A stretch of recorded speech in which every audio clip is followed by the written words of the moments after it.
Day, Sir John Lee ng Puerto Princesa. Maraming salamat sa pag-order.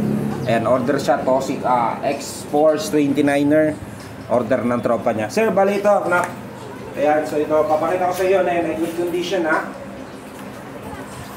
Okay, so ito po ay naka 1x 10 speed alloy frame, naka hydraulics brake ng Shimano, lockout fork, and yung bouncing kasi ito yung wala. Tapos accurate na rin yung pinaka-preno niya kasi naka-hydraulics brake yan. So dito sa crank niya ay 1x, so wala naman shifter na dyan sir, no? So dito sa likod, ayan po ay 10 speed na 11 to 42 teeth. Okay, ngayon papakita ko sa inyo ito, no? Ayan, so kung mapapansin nyo, nasa-shift ko na po yan. At tinutune up ko na po yan bago ko siya i-deliver.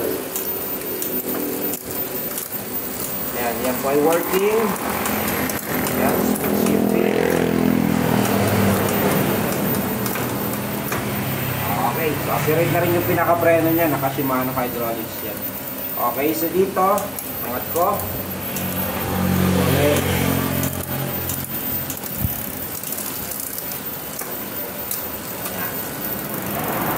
So, mamaya sir, mag-update ako sa inyo sir pag yan ay nakabalot na. So, re-repack ko po yung mismo frame niya para may iwasan yung discuss. Thank you po.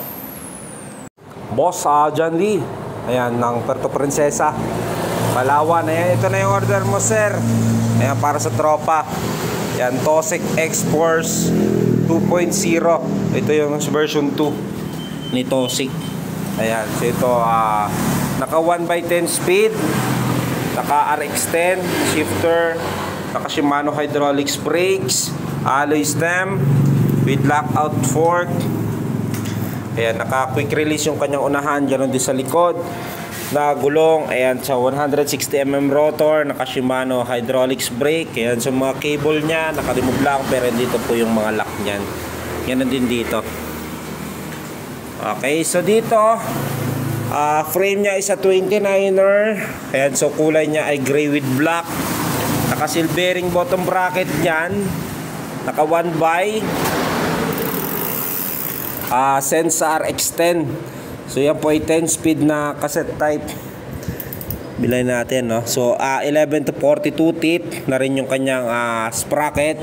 1, 2, 3, 4, 5, 6, 7, 8, 9, 10 cassette na po yan. At the same time rim ay alloy, naka Gumball 29er.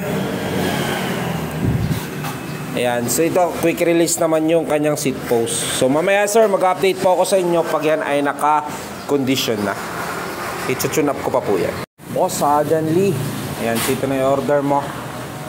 Toxic X-Force 29er. Ayan, so kung mapapansin nyo po, no, nakabalot na po yung mismong frame. Ayan, so handlebar, yung shifter and brakes. Kabubble wrap yung port. Ayan, yung frame nya ulit. Seat post, saddle, RD. Ayan. So bali dito sir, mga re-remove ko na lang po para mabalot ko at mapak ng maayos. Itong seat post nya, ayan, adjustable naman yan. So madali naman yung tanggalin kasi quick release. Ito yung pedal, hindi ko na tinanggal. Kakabit nyo na lang po left and right. Handlebar, itong 4 na tornilyo. Tapos itong unahang gulong, quick release naman po yan. Itong skewer lalagay ko dito sa may pedal para hindi siya mawala. Okay, so mamaya sir, mag-update po ako sa inyo pag yan ay naka-remove na po yung mga parts na sinabi ko. Sir John Lee, ayan, so ito yung order mo, Toxic X-Force 29er. And so kung mapapansin nyo na po, no, ayan po, naka-remove na po yung mga parts na kailangan para ma-pack natin ng maayos. Ayan, so dito sir, ang nire-remove ko lang po yung kanyang unahang gulong. And so kung mapapansin nyo, no, nakatali na ba ng maayos yan, hindi na siya nalog. Yung karton na to sir, support lang to para hindi magasgasan yung mismong frame. Kasi minsan nagkakaskas dyan sa shipping. Okay, so sa handlebar naman niya, ayan, nakabalot na rin, nakatali. So shifter, nasa loob naman yung shifter niyan. So para hindi siya madaganan at mabali, no?